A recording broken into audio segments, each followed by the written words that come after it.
All right, good evening, everyone. I'm going to say a little bit, and then I'm going to read from Ephesians chapter 4, if you want to open up there in the meantime. But I thought I'd start with this. Conrad Mbewe holds a PhD from the University of Pretoria. He has been in pastoral ministry for almost 4 decades, most recently Ekklesia Baptist Church, Lusaka, Zambia. He is the founding chancellor of the African Christian University and has authored as many as 13 books, as well as contributing to many others. He is also a sought-after speaker, attending conferences not only across our continent, but the world. I also learned just now that he's been a newspaper columnist for almost 3 decades and has edited a journal that he started for 2. I am a blogger and an editor. And perhaps that's why I'm only getting 30 minutes. Oh, Conrad got an hour. But even though you've never heard of me, it's been a pleasure to meet some of you, and it's a pleasure to be with you here tonight. And I pray that I might teach you something about writing to equip you more in the service of God's people. And so with that in mind, let's read Ephesians chapter 4, the first 16 verses. I, therefore, writes Paul, a prisoner for the Lord, I urge you to walk in a manner worthy of the calling to which you have been called, with all humility and gentleness, with patience, bearing with one another in love, eager to maintain the unity of the Spirit in the bond of peace. There is one body and one Spirit, just as you are called to one hope that belongs to your call, one Lord, one faith, one baptism, one God and Father over all, who is over all, through all, and in all. But grace was given to each one of us, according to the measure of Christ's gift. And therefore, it says, when he ascended on high, he led a host of captives and gave gifts to men. And in a saying he ascended, what does it mean? But that he had also descended to the lower regions, to the earth. He who descended is the one who ascended far above the heavens, that he might fill all things. And he gave the apostles, the prophets, the evangelists, the shepherds, and the teachers to equip the saints for the work of ministry, for building up the body of Christ until we attain to the unity of the faith and of the knowledge of the Son of God, to mature manhood, to the measure of the stature of the fullness of Christ, so that we may no longer be children, tossed to and fro by the waves, or carried about by every wind of doctrine or human cunning, and the craftiness of deceitful schemes. Rather, speaking the truth in love, we are to grow up in every way into him who is the head, into Christ, and from whom the whole body, joined and held together by every joint with which it is equipped, when each part is working properly, makes the body grow so that it builds itself up in love. Let's pray. Father, I thank you for this opportunity for tonight and for everyone who's here. And we do pray that you might be at work, not only now and here, by your word and by your Spirit, but as we go from here. And perhaps especially we pray, in light of what we're doing tonight, that we might see how writing and how theology takes up its part in the building up of your body, to mature manhood, to stability and wholeness, where each part is doing its part, and the whole is strengthened by the work of the littler parts. So we thank you. We thank you that even here in this passage we read of your grace, and that grace extends to the gifts that you give us, with which we might serve others. So we pray now, and you do that for us in Jesus' name. Amen. Well, I've never really been one for titles, for talks, for sermons. I think it always upsets the person who does our social media. I'm always like preaching on Psalm 2, and he says, what's the title? And I'm like, Psalm 2.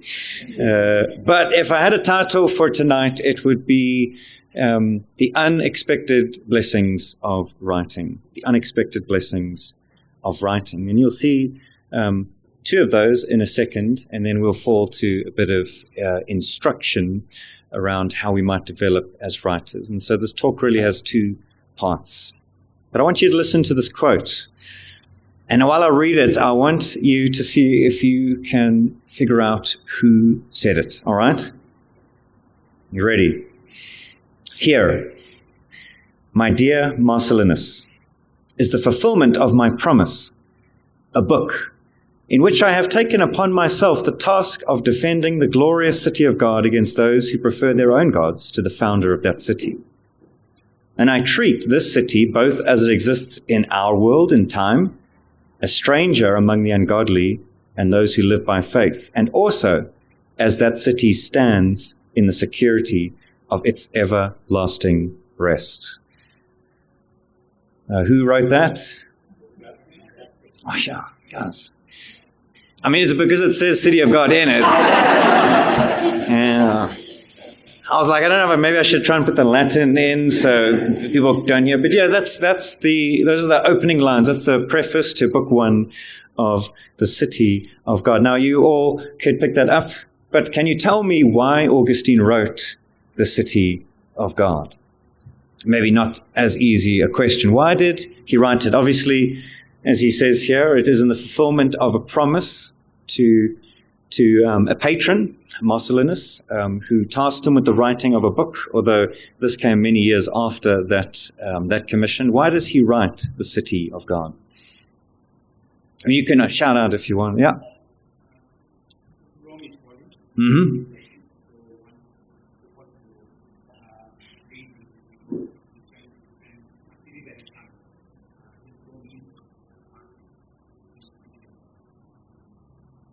Yeah, so Rome is long been in decline and has recently been sacked. And what happens where Augustine is in Carthage is that skeptics come and they start to pronounce against Augustine, against the church, that really the city has fallen because of the Christians. And this is something that's been taken up in by historians such as Edward Gibbons and others. But Augustine sets out to defend the city of God, and he does it, as he says there, in 2 ways. To defend it as it stands in the world, okay, distinct from Rome, actually. So he is distinguishing the city of God from what many people call the eternal city, okay, Rome. And at the same time, he is reminding believers that the city of God rests and is secure eternally with God. Peter Brown is Augustine's most famous biographer, and he says this. He says that the book is written in many ways about the sack of Rome, challenging the people in Carthage who had come to critique Augustine, and it is, in many ways, a deliberate confrontation with the paganism of 4th century Rome. The city of God, however, Brown goes on to write, is obviously not a tract for the times. It is a careful, premeditated working out of an old man with a clear vision, a vision of this city. Now, I start with Augustine's City of God, not because we're going to get into it, although that would be a lot of fun, but to point out as we get going that Augustine's City of God was written in a very particular time, in a very peculiar historical situation, to a particular people, by a man who grew up in a very different place to us, belonged to a very different culture to us, and who had to answer very different challenges to the Christian faith that we do today. And yet, most of us know Augustine. And most of us know the Sarah. Now, obviously, I'm not here to tell you that you're all going to become like St. Augustine, okay, and write this seminal work. But I start with that to encourage you that though we write, and this is really what the Gospel Coalition Africa is about writing where we are for the people in front of us. And Conrad spoke a lot about this. We are never certain, and in fact, we can never know how that work that we are doing, that writing, whether it's an article, a longer form article, a book, a chapter in a book, we never know how God might use that to bless and to serve his church. Augustine's City of God has been some of the theological material that has shaped the church now for 1600 years. Those of you who love the Reformation would know that second to the Bible, Calvin quotes from Augustine. Augustine has been shaping the church for many, many years. And yet, Augustine wrote a book to what he thought was a very particular situation and time. I had the opportunity to speak about young Cato, a Nigerian theologian, earlier this week. And as I was preparing for that, I came across just a quote by him, and he said this. He said, Augustine of Hippo has had more lasting influence on Christian theology than any other person since the Apostle Paul. And yet Augustine lived, as I've already said, in a very different place and time and culture, and faced very different challenges. I recently asked some of our regular Gospel Coalition Africa contributors why they write, because I'm wanting to compile a kind of editorial piece to encourage other writers. And Timothy Babatunde, he's a Nigerian, he said this to me. He said, I came to understand Christianity through the early church fathers and men like St. Augustine. As Augustine, in faith, sought understanding about God and about himself, Timothy said he too understood God and himself. Augustine's work has been a sustained source of blessing for the church, despite its very peculiar setting and purpose, and continues to generate theological discussion and even faith today. And so I start with that to remind you that there are many unexpected blessings to writing. There are many unexpected fruits to our labors as we go about this work. And I'm going to briefly tease out two, and then get hopefully to a bit of instruction about how we might cultivate this habit. Disciplines come up a bit in that first session, and so we're going to think about that, and I will keep an eye on the clock. There are two ways, I think, or two unintended blessings, and you may be more or less aware of one or both of these. The first one is, well, the one I've just highlighted, is that writing contributes to theological conversation.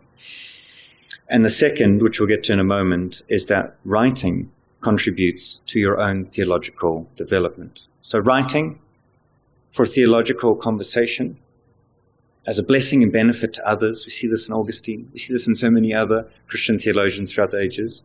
It's the first thing. And secondly, writing is a wonderful way to develop our own personal theology and understanding. So firstly, you'll notice that I just quite a lot of people. That's typically how I do things. So one of my favorite Christian writers, he writes regularly at First Things magazine, Peter Lartet. He says this. He says, practically a written work must wander off to be read by everyone and everywhere. At least this is our hope.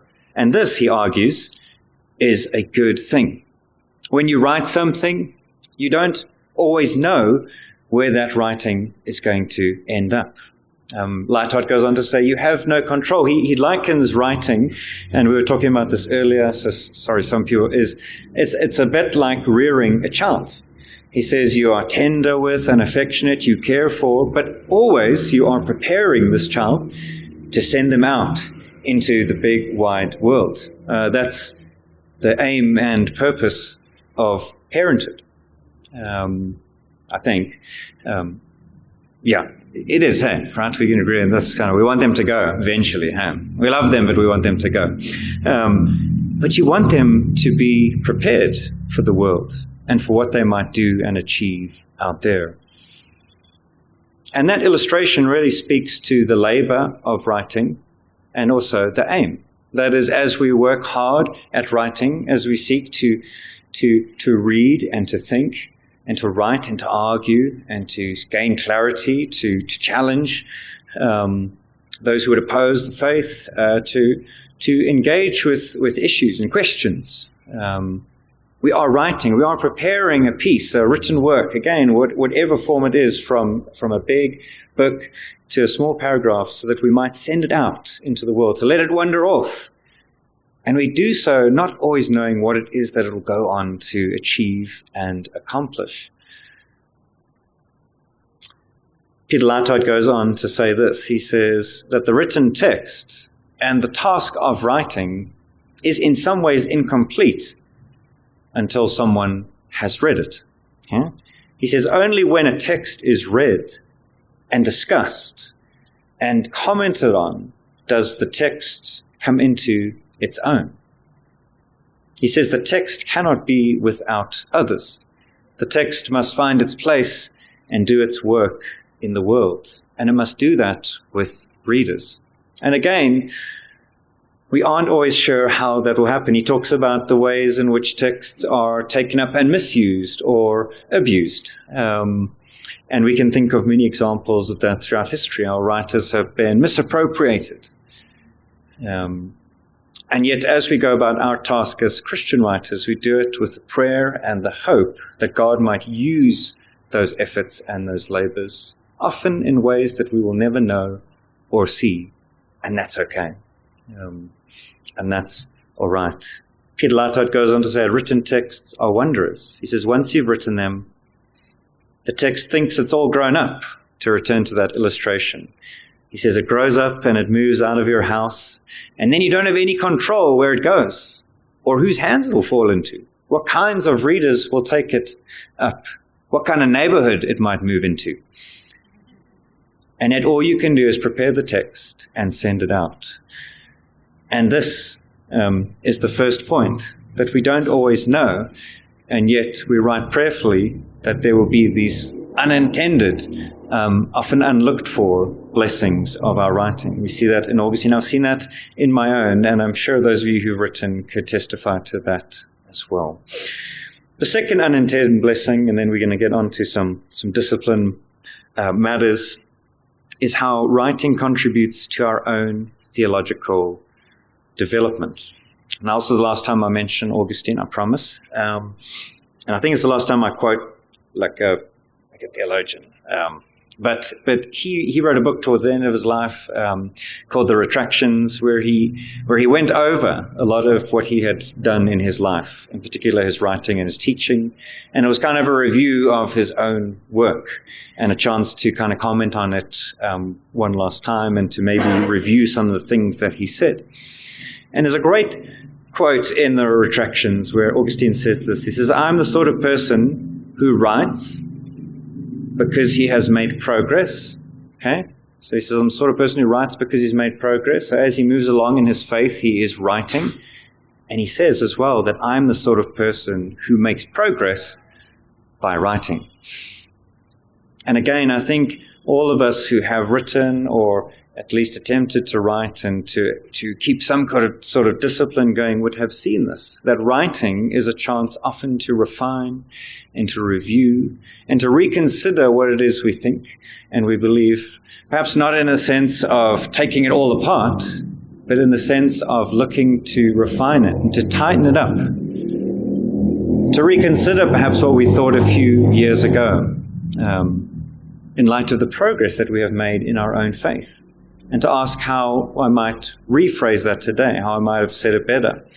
Often younger writers look back on their early writing and can see how their tone was off, that their mood was wrong, and that their intentions perhaps were skewed.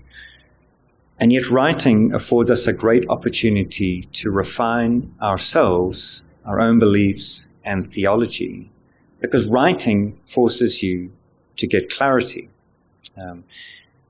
to be able to distill what it is that you are trying to say. Conrad mentioned, the 700 words that just goes round and round and doesn't really say anything. It's when you sit down to go, look, I want to really write a paper about, you guys are Baptists, about why we don't baptize children, okay? And then you go away and you read, okay, and you come back and you start to write it, and you're 2-3 paragraphs deep, and you come across something that you hadn't thought about before, and you go, well, I don't know how to put this, and so you have to go away perhaps read some more, think some more, pray some more, come back. Now I can write that paragraph. And through that process, you find, and writers find this, and many writers will speak about it, that they are themselves enhanced in their thinking, not only in their writing, and often even in their ability to communicate. I mentioned asking some of the TGC contributors why they write, and more than one of them said to me that writing helps them teach and preach, because writing forces them to be clear. And when you stand up in front of others and you want to expound the word, you want to exhort God's people, you can't go round and round and not really know what it is that you're trying to say, what it is you are exhorting them to do, or what it is that you are expositing in the text. And so writing is a great way to refine us. And I want to say that this is true not only in the sense of our theology, but also in the sense of our own personal experience of the Lord. Eleanor Kwizera is a Ugandan writer of the Gospel Coalition Africa. She also works for us a few mornings a week. And when I asked her why she writes, she said this.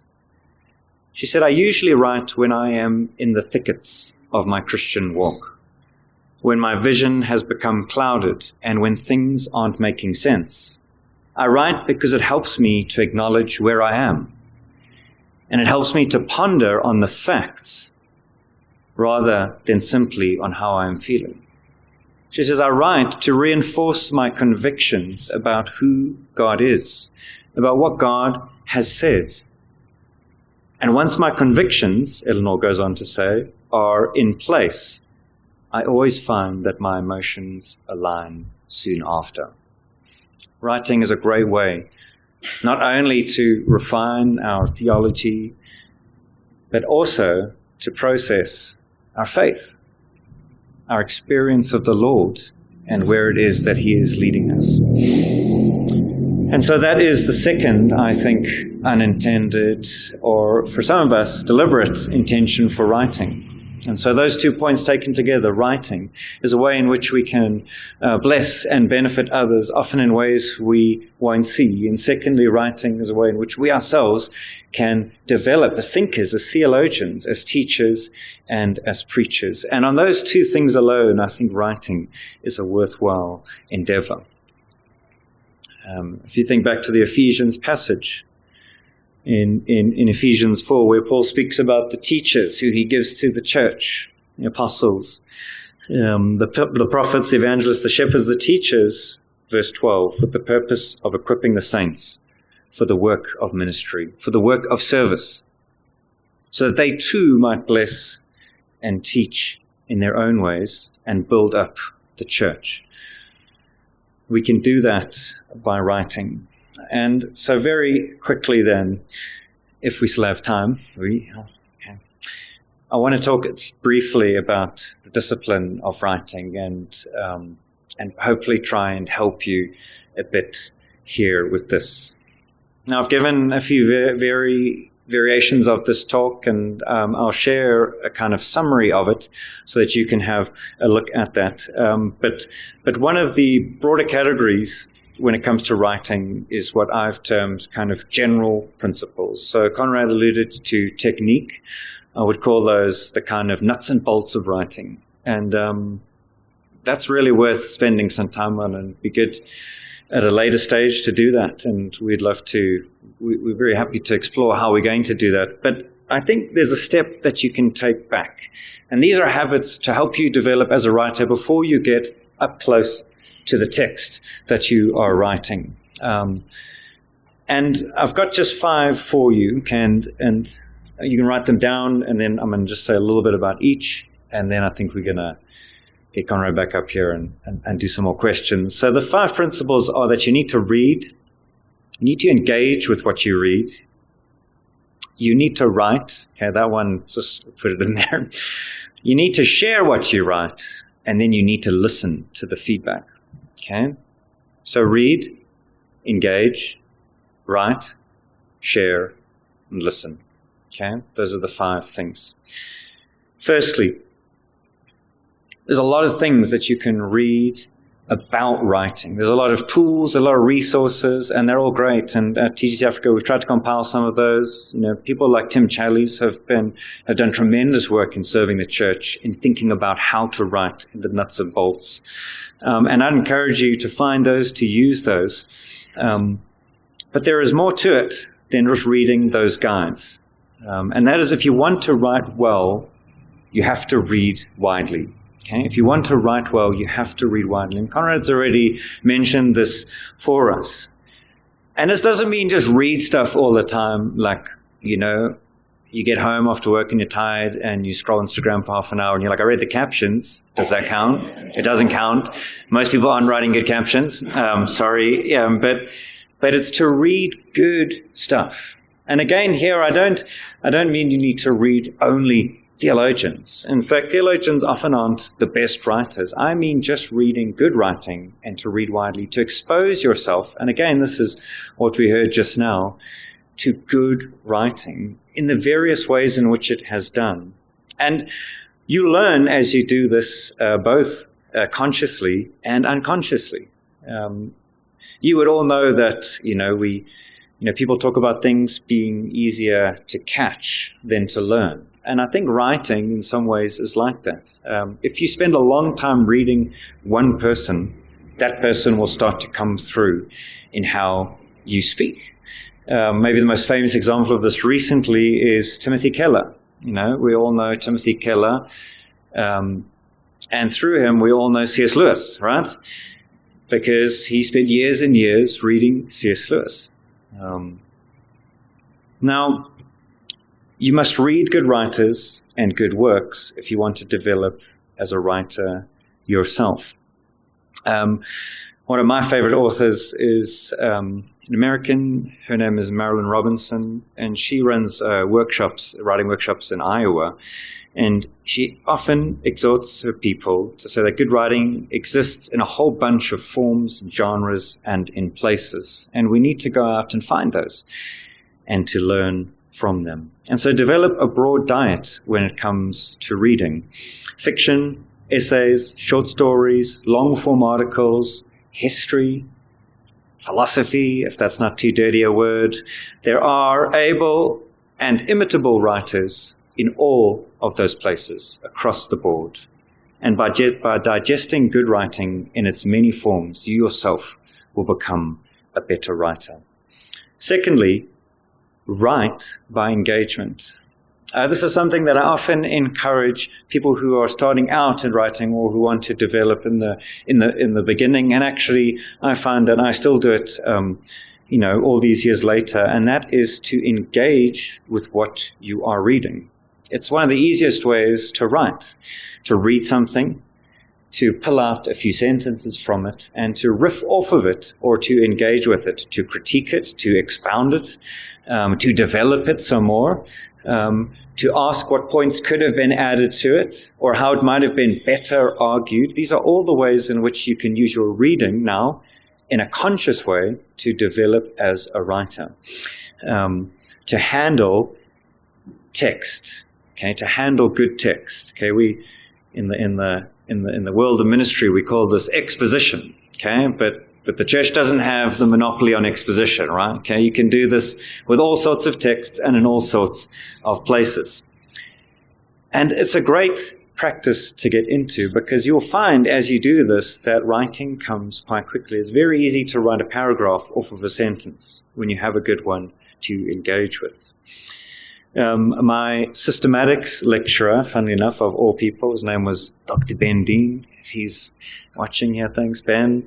He encouraged us not to start by writing original pieces, but to work hard in the beginning by summarizing the work of others. And not just summarizing them, but by trying to understand their arguments, how they make their arguments, where their arguments are weak, where their arguments are strong. To perhaps practice describing their writing. Okay, this is a way in which we can handle text deliberately.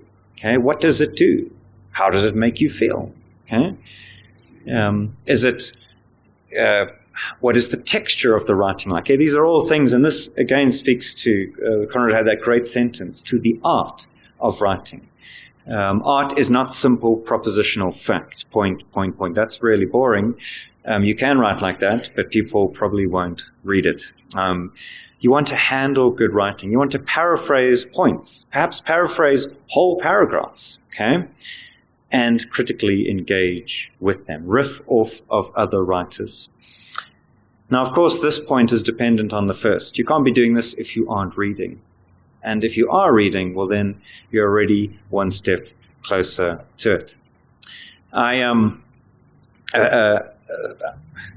This was probably a few months ago now. I was having a conversation after church, and I was speaking to one of the members of our congregation, and we were talking about what we had been writing recently.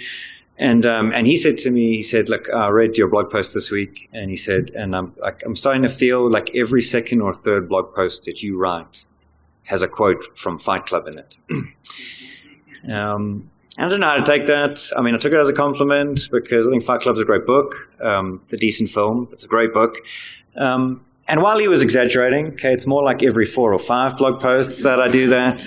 What he had identified in my writing was that I was actively trying to engage with other voices, what I can learn from them, how they present truth in a way that perhaps better than I might have, how they illustrate something that I'm struggling to illustrate, and even simply as what you might call a cultural authority in this age.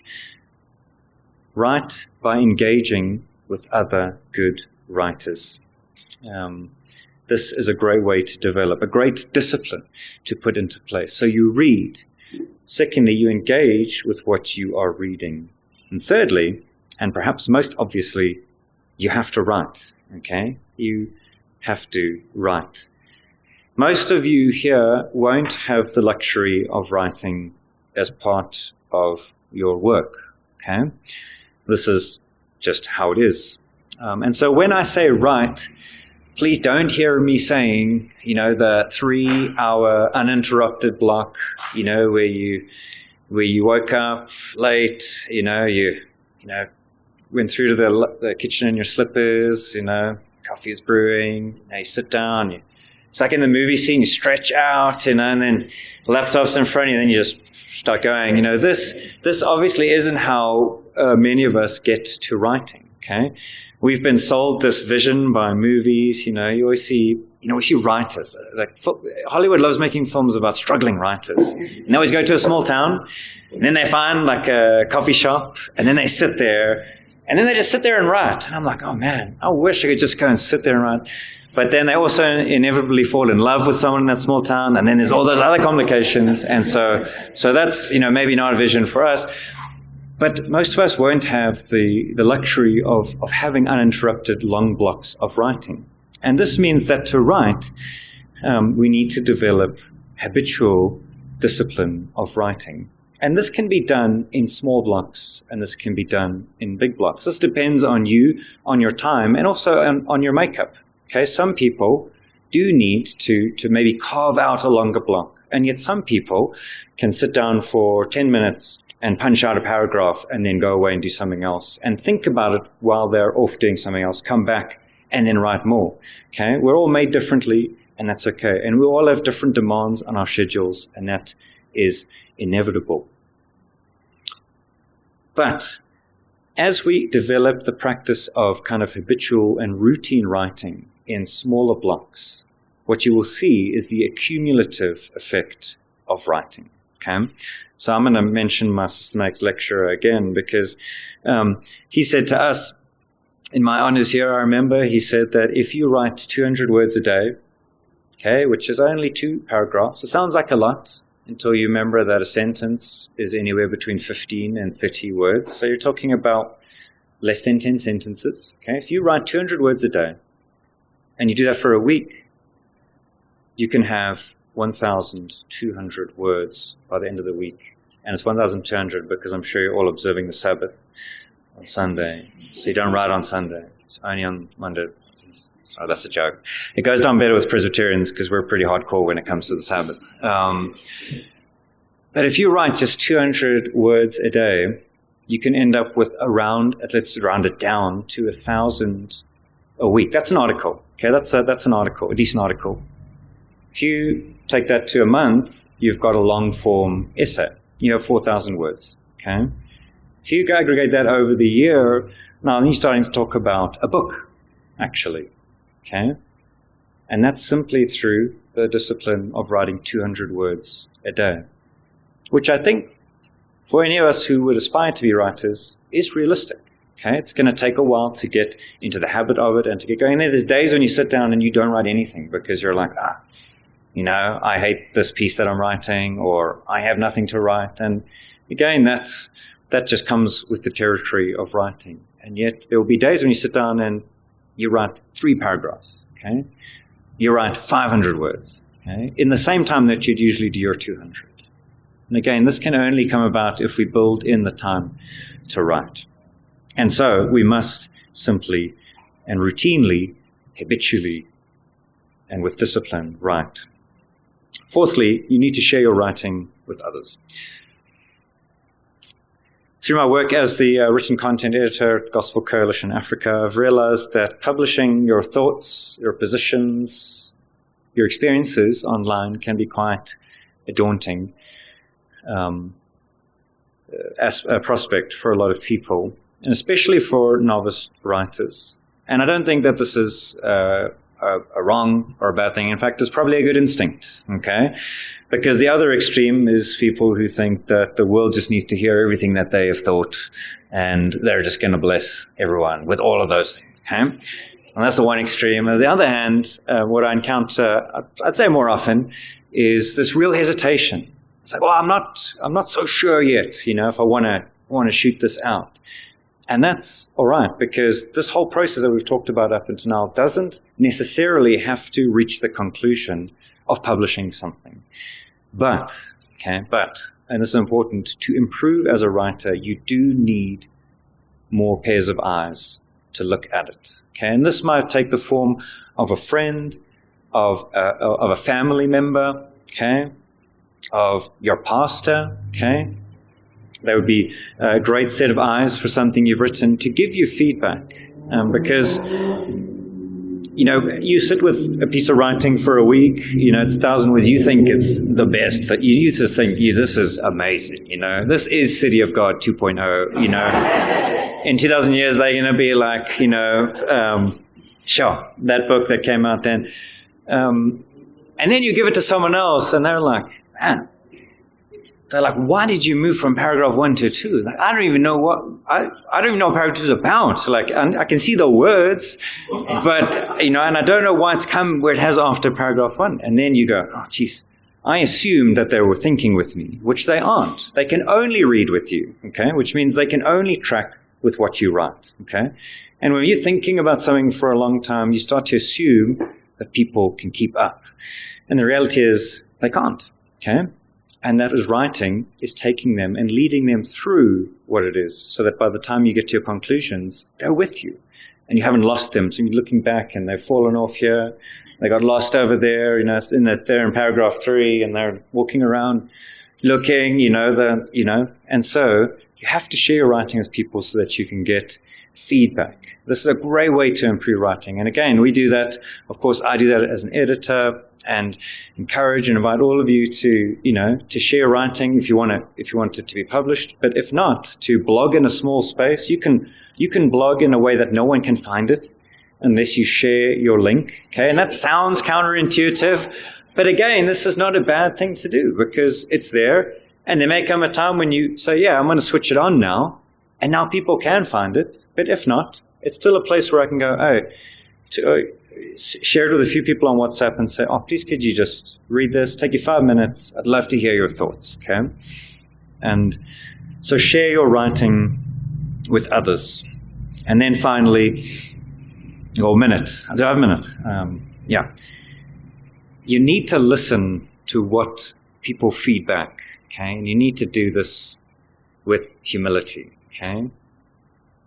This in some ways is the scariest part of writing for people, okay?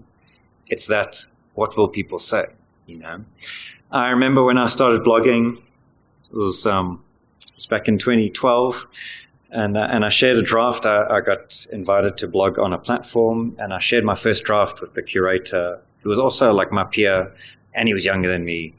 And so I didn't think the most of this guy. And he sent back my article, and there were like more colors in there than I've ever seen in a piece of writing. Like, it was just, it was like every line had a different color, and he was like, "You did do this. This sentence incomplete. This, you've down to the level of you split the verb, and I'm like, I just wanted to share my writing with people, And it was a very sobering thing because, again, up until that point, the people who had been reading my writing were theological lecturers, and they were paid to read what I wrote, okay? They had to read it and give me a mark. They couldn't, after a paragraph, be like, "Oh, this sucks," and then, let's see what someone else wrote, But that is how people treat writing in the marketplace, right? If they're lost after 3 paragraphs, they don't have to go to the end, okay?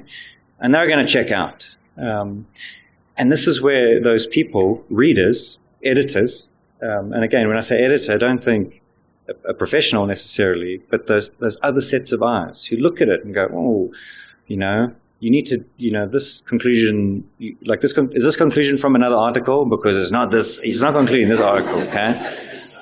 You need those people, and then as they feed back, you need to listen. Okay, and I'm going to finish here. So, there's a 20th century theologian called Simone Weil. I'd encourage you all to read her. She's done some great stuff, but she wrote an excellent essay on learning.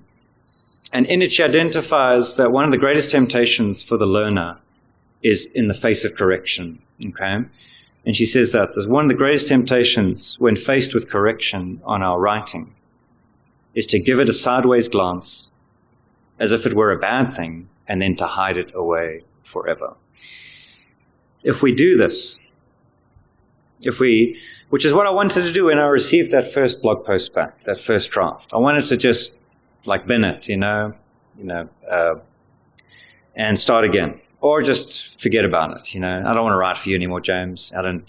You're a horrible curator, and But actually, it was an opportunity for me to go back to look at what I had written, with this comments that had been provided by someone who had taken their time to do that, so that I might improve my writing, and that my writing might therefore become a greater benefit to more readers.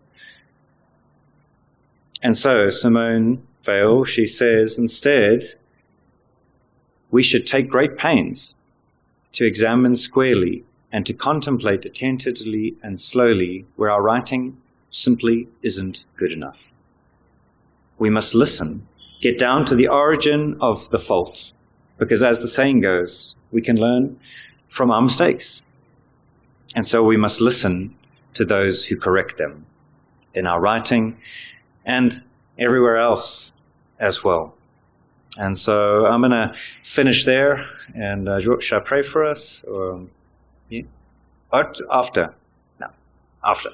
Should I? Okay, let me pray. I'm going to pray using Ephesians 4 again. This is great.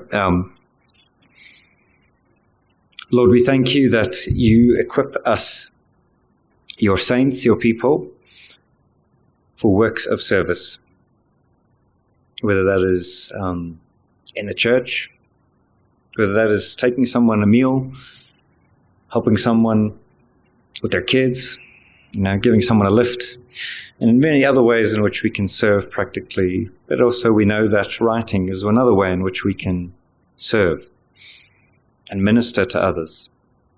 Lord, I pray that as a result of tonight, there might be an increase of that, so that your church, as Paul writes, would be built up, that it might grow strong, and that it might at the same time uphold your truth and do so with great love. And we ask this in Christ's name. Amen.